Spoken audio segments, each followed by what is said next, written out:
नमस्कार। हनुमानगढ़ राजस्थान से मैं आनंद जैन आप सभी का श्रीदेवी क्लासेज यूट्यूब चैनल पर स्वागत करता हूं। हमारी प्लेलिस्ट ग्रीन बिल्डिंग्स में आज जानते हैं ग्रीन बिल्डिंग्स की लैंडस्केपिंग के बारे में, भूदृश्य के निर्माण के बारे में और समझते हैं किस तरह से एक प्रभावकारी लैंडस्केपिंग से हम ग्रीन बिल्डिंग की उपयोगिता को ज़्यादा बेहतर कर सकते हैं। शुरू करते हैं landscaping of green buildings. The same learning video is also available in English language and you can check that in our playlist with EV marking in place of HV। एक ग्रीन बिल्डिंग को design, निर्माण या संचालन करते समय पर्यावरणीय स्थिरता को अधिक जिम्मेदारी से निभाया जाता है और ये चेष्टा की जाती है कि भविष्य की जनरेशन के लिए पर्यावरण की स्थितियां अनुकूल बनी रहे। एक ग्रीन बिल्डिंग ऊर्जा कुशलता पर ध्यान देती है, जल के संरक्षण को महत्ता देती है, साथ ही साथ भवन के अंदर हवा की गुणवत्ता बेहतर रहे, तूफानी जल का प्रबंधन बेहतर हो, इन विषयों पर भी ज्यादा महत्व दिया जाता है। और इन्हीं सब कारणों से ऐसी ग्रीन बिल्डिंग्स और परियोजनाओं के नकारात्मक पर्यावरणीय प्रभाव कम रहते हैं और जो इन भवनों का उपभोग करते हैं उन रहनवासियों के कल्याण और भलाई की तरफ ज्यादा ध्यान रखा जाता है, उनका स्वास्थ्य बेहतर रहता है। किसी भवन का या परियोजना का लैंडस्केप भूमि के एक क्षेत्र की दृश्य विशेषताएं हैं जिसमें स्थूल भू आकृतियां और जल निकायों के जो भौतिक संरचनात्मक ढांचे हैं उनके जैसे हार्डस्केप मटेरियल हैं। साथ ही साथ इसमें मानव, वनस्पति और वन्य जीवन जैसे जीवित तत्व सॉफ्टस्केप्स भी शामिल है। तो लैंडस्केप, हार्डस्केप और सॉफ्टस्केप का कॉम्बिनेशन है जो किसी भूमि क्षेत्र की दृश्य विशेषताओं को समाहित करता है। किसी हरित भवन परियोजना में जब हम लैंडस्केपिंग करते हैं तो परियोजना से पहले भूखंड का जो परिदृश्य है उसको संरक्षित रखने की चेष्टा रखी जाती है और निर्माण की प्रक्रिया के दौरान भी उसे क्षरण से बचाया जाता है और बाद में लैंडस्केपिंग करते समय पुराने इकोसिस्टम को ही पुनर्जीवित करने की चेष्टा की जाती है। एक हरित भवन या हरित परियोजना का लैंडस्केपिंग भूदृश्यकरण करते समय हम ऊर्जा की दक्षताएं, बेहतर आंतरिक वायु गुणवत्ता, भवन या परियोजना के समीप तूफानी जल के प्रबंधन और सौंदर्य बोध पर ध्यान देते हैं। लैंडस्केपिंग की मदद से हम किसी संरचना के पर्यावरणीय, आर्थिक और सामाजिक पहलुओं में सुधार करते हैं और जो ग्रीन बिल्डिंग का मूल उद्देश्य है पर्यावरणीय स्थिरता, उसे पाने में लैंडस्केपिंग योगदान करती है। एक ग्रीन बिल्डिंग के लिए ऊर्जा दक्षता बहुत महत्वपूर्ण है। एक ग्रीन बिल्डिंग निर्माण और बाद में संचालन के दौरान ऊर्जा खपत को कम रखने के लिए विशेष व्यवस्थाएं रखती है। इसीलिए ग्रीन बिल्डिंग की लैंडस्केपिंग भूदृश्य को बनाते समय बहुत सोच समझकर डिजाइन की जाती है और भवन पर उचित प्रकार से छायाओं को प्रदान किया जाता है जो भवन के अंदर गर्मी के बढ़ने को रोकेगी, वायु के आवागमन को अनुकूलित करेगी और जो माइक्रो क्लाइमेटिक कंपोनेंट्स हैं पर्यावरण के उन्हें भवन के रहनवासियों के लिए अनुकूलित करेगी और इसके फलस्वरूप भवन में सर्दियों में तापन, गर्मियों में शीतलन और सामान्यतः वायु संचरण में जो ऊर्जा की खपत होती है, एयर कंडीशनिंग में जो एनर्जी कंजम्पशन होती है वो काफी कम हो जाती है। एक ग्रीन बिल्डिंग के अंदर वायु की गुणवत्ता बेहतर रहे ताकि रहनवासियों के स्वास्थ्य और बेहतर जीवन सुविधाएं उपलब्ध हो सकें, वो बहुत महत्वपूर्ण है। और ऐसी स्थिति में एक ग्रीन बिल्डिंग के भूदृश्य योजना को बनाते समय उसके समीप पेड़ों और झाड़ियों का बेहतर उपयोग किया जाता है। ये पेड़ और झाड़ियों की जो वनस्पतिक स्थितियां हैं वो प्राकृतिक रूप से वायु शोधक, एयर फिल्टर के रूप में कार्य करती हैं, प्रदूषकों को अपनी फिल्टर एक्शन से हटा देती हैं, वो भवन के नजदीक शोर शराबे को भी कम रखती है और ये पेड़ और पौधे ग्रीन हाउस गैसेस को अवशोषित करते हैं, ऑक्सीजन को छोड़ते हैं, जिनसे भवन के अंदर रहने वाले लोगों के स्वास्थ्य में बेहतरी आती है, उनकी वेलबींग, भलमानस और कल्याण में वृद्धि होती है। ग्रीन बिल्डिंग का एक पहलू तूफानी जल, स्टॉर्म वाटर का प्रबंधन, मैनेजमेंट है। एक ग्रीन बिल्डिंग में इन्वायरमेंटली सस्टेनेबल जो लैंडस्केपिंग की जाती है वो योजना तूफानी जल के अपवाह से जो पर्यावरण पर नकारात्मक प्रभाव आते हैं, जैसे कि पानी से मिट्टी का कटाव हो जाना, बाढ़ जैसी परिस्थितियां उत्पन्न हो जाना, तूफानी जल के द्वारा जल के प्रदूषण से हमारे पेयजल जल में खामियां आना, इन सब को रोकती है। इसीलिए तूफानी जल के प्रबंधन हेतु हम सड़कों, पार्किंग, आंगनों और जो पैदल मार्ग हैं उनको पारगम्य फर्श के रूप में बनाते हैं,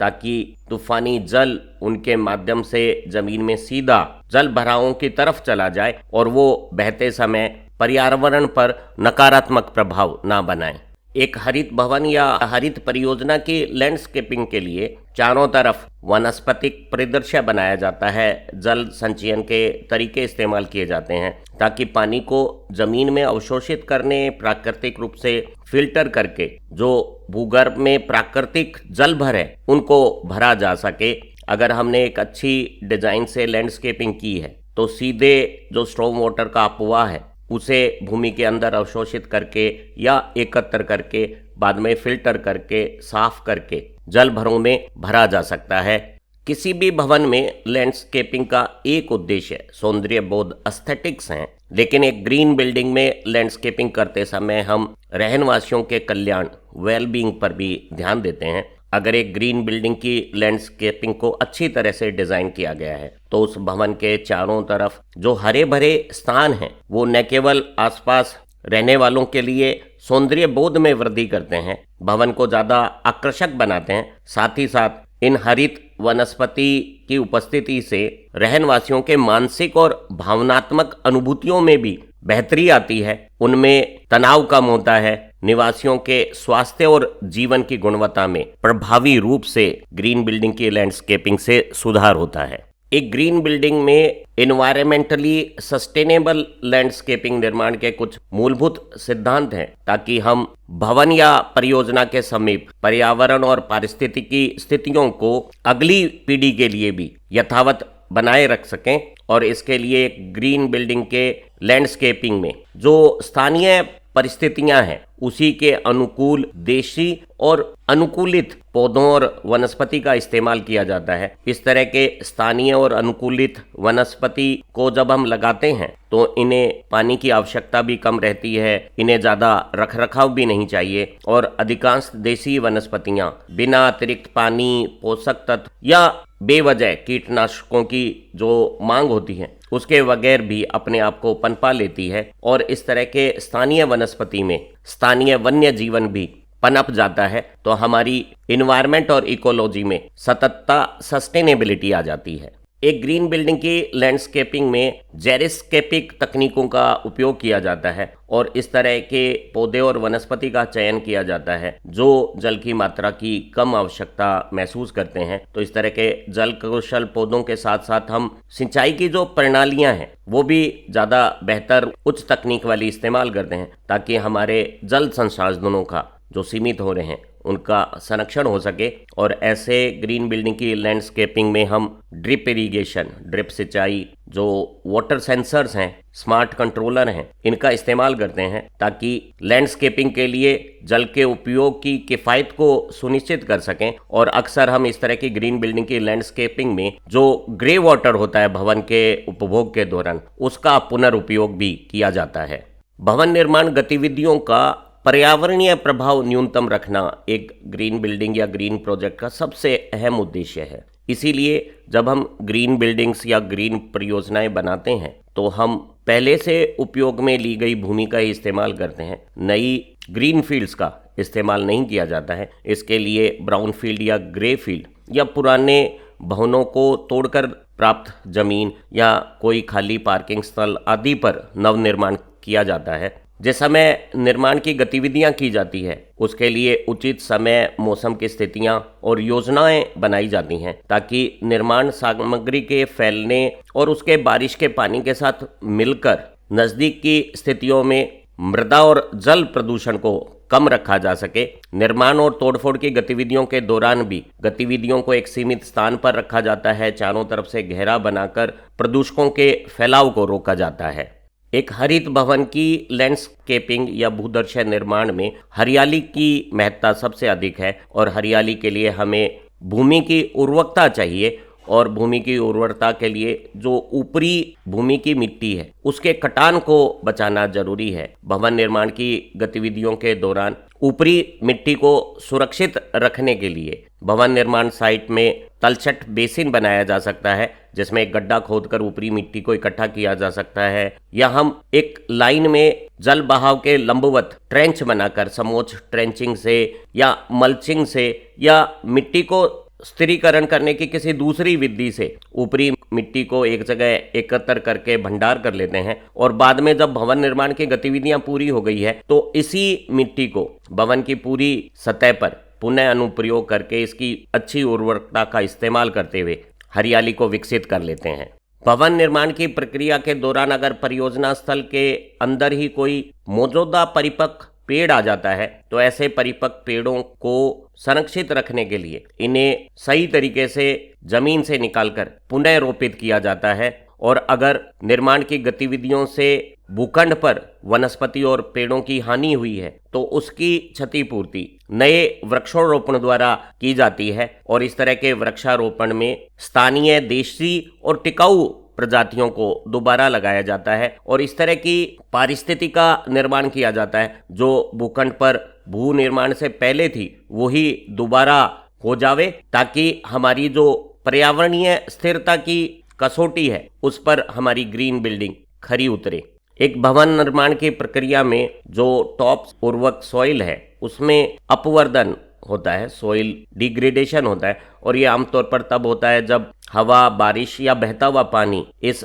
भूमि सतह की जो ऊपरी उपजाऊ परत है उसे अपने साथ बहाव में ले जाता है। जब हम प्राकृतिक संसाधनों का अत्यधिक दोहन करते हैं, बहुत अधिक कंक्रीट के जंगल इमारतों का निर्माण करते हैं, निर्माण की प्रक्रिया में खुदाई और दूसरे कार्य करते हैं, तो हमारी मृदा का इस तरह का अपरदन हो जाता है, और इस तरह के मिट्टी के क्षरण को रोकने के लिए जो हमारा टिकाऊ आर्किटेक्ट है वो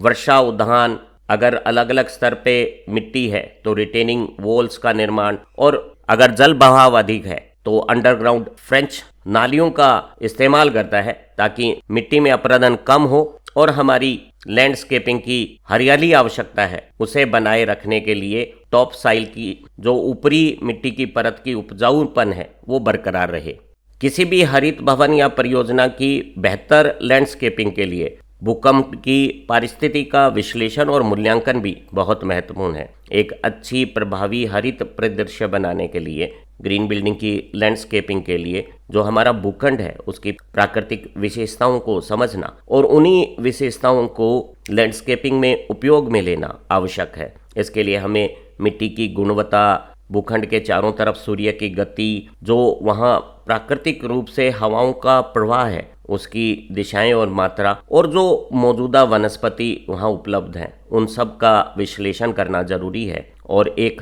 हरित परियोजना की लैंडस्केपिंग में हम चारों तरफ के पारिस्थितिकी तंत्र है, इकोसिस्टम है, उसकी संरचना को बरकरार रखें, ये सबसे ज़्यादा महत्वपूर्ण है। अर्थात निर्माण से पूर्व उस भूखंड पर जैसी पारिस्थितिकी थी वैसी ही पारिस्थितिकी भवन निर्माण के बाद में संचालन के दौरान भी अगर बना दी जावे तो जो सस्टेनेबल डेवलपमेंट है हमारा ग्रीन बिल्डिंग का एक परम उद्देश्य है उसकी पूर्ति होगी। जो घने गहरी क्षेत्र होते हैं जहां आबादी और व्यावसायिक गतिविधियों के लिए बहुत अधिक भवन निर्माण हो गया है, वहां खुले स्थान बहुत कम मात्रा में उपलब्ध हैं, और ऐसी स्थिति में हरियाली को विकसित करके ग्रीन हाउस गैसेज के इफेक्ट को कम नहीं किया जा सकता। जो हीट आइसलैंड इफेक्ट है, तापदीप प्रभाव है, वो भी शहरी क्षेत्रों में अधिक हो जाता है, और ऐसी स्थितियों में घरों की छत पे बगीचों की डिज़ाइन करना, इमारत की छत पर बगीचे का निर्माण करना एक आकर्षक विकल्प है।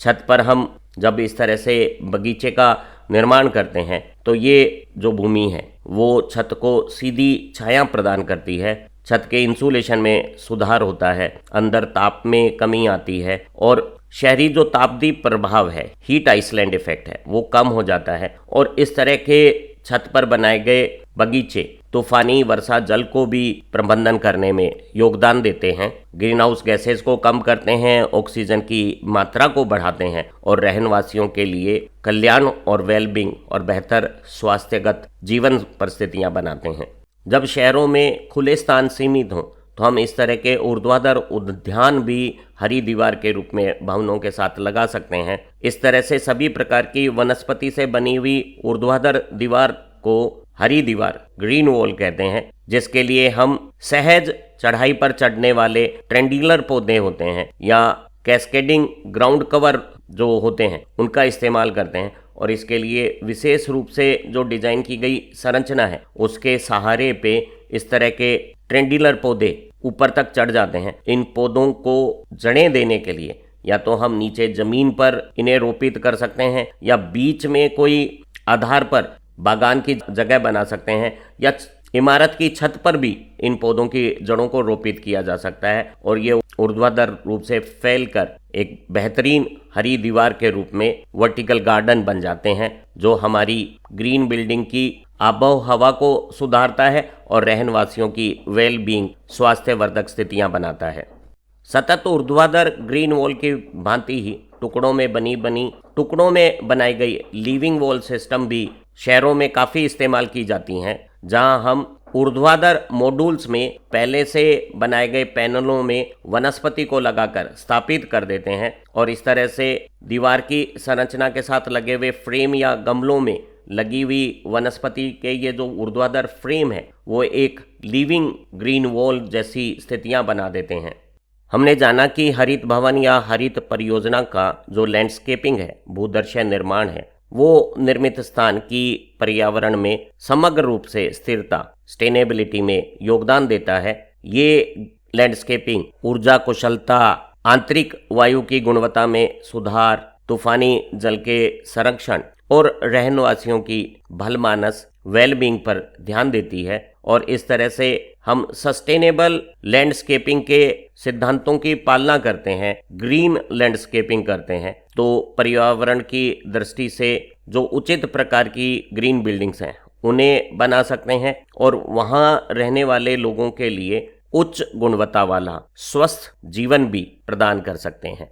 उम्मीद है इस छोटी लेकिन ज्ञानवर्धक लर्निंग वीडियो की मदद से आपको ग्रीन बिल्डिंग में लैंडस्केपिंग, हरित इमारतें और हरित परियोजना में भूदर्शीय का निर्माण किस तरह से करते हैं ताकि हमें ऊर्जा कुशलता, आंतरिक वायु गुणवत्ता, तूफानी जल के संरक्षण के साथ साथ सौंदर्य बोध और रहनवासियों के लिए ज़्यादा बेहतर स्वास्थ्यकारी जीवन यापन की सुविधाएं प्राप्त हो जाएं, उसके बारे में समझा। हमारी इसी प्लेलिस्ट की दूसरी लर्निंग वीडियो भी आपको ग्रीन बिल्डिंग कंस्ट्रक्शन की समझ बेहतर बनाने में मदद करेगी। आप अच्छा पढ़ें, तरक्की करें। Have nice time. Thank you very much.